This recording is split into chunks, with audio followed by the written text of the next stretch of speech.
వచనంలో పౌలు గారు నేను క్రీస్తును పోలి నడుచుకొనుచున్న ప్రకారం మీరును నన్ను పోలి నడుచుకోండి అన్నాడు.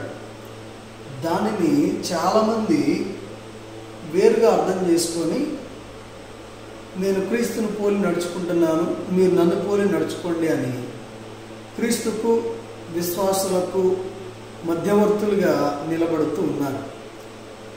అదే వెంటనే ఈ వచనాన్ని చూపిస్తూ ఉన్నారు. పౌలు ఉద్దేశాన్ని ఒకసారి మనం గమనిద్దాం. నేను క్రీస్తును పోలి నడుచుకొనుచున్నాను అన్నాడు, మీరు నన్ను పోలి నడుచుకోండి అన్నాడు. ఈ మాటని కనుక ఒకవేళ పౌలు క్రీస్తును పోలి నడుచుకొనుచున్నాను, మీరు నన్ను పోలి నడుచుకోండి అన్నాడంటే క్రీస్తుకు అక్కడ ఉన్నటువంటి సంఘానికి పౌలు మధ్యవర్తి అవుతాడు. కనుక పౌలు ఎప్పుడు కూడా అలా మధ్యవర్తిగా ఉండటానికి ఇష్టపడడు, అది కాదని తనకు కూడా తెలుసు.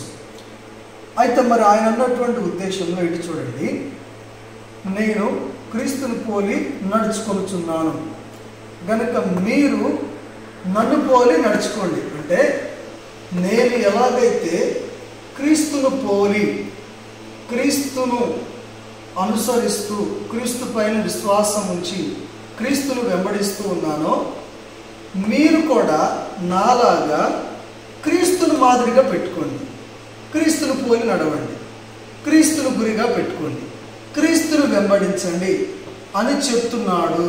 అంతేగాని నన్ను అనుసరించండి అని మాత్రము కాదు. అందుకని ఈ మాటను బలపరిచేది హెబ్రీ పత్రిక 12వ అధ్యాయం 1-2 వచనాలు మనం చూస్తే 11వ అధ్యాయం మొత్తంలో విశ్వాస వీరుల జాబితా మొత్తం చెప్పి ఈ మొదటి 2 వచనాల్లో 12వ అధ్యాయం 1-2 వచనాల్లో ఏమంటాడు, మనము కూడా యేసు వైపు చూచుచు ముందుకు వెళ్దాం అంటాడు. మరి అంత పెద్ద లిస్ట్ చెప్పి ఎక్కడ కూడా అబ్రహాములాగా పోనీ మోషేలాగా వాళ్ళని కూర్చున్నటువంటి ప్రస్తావన అంతా చేశాడు, కానీ వాళ్ళని ఎవరిని మాదిరిగా పెట్టలేదు, మధ్యవర్తులుగా పెట్టలేదు. యేసు వైపు చూస్తూ వెళదాం అంటాడు. అంత చెప్పిన ఆయన ఇక్కడ నన్ను పోలి నడుచుకోండి అని తనకు మధ్యవర్తిగా పెట్టుకుంటాడా? పెట్టుకోడు.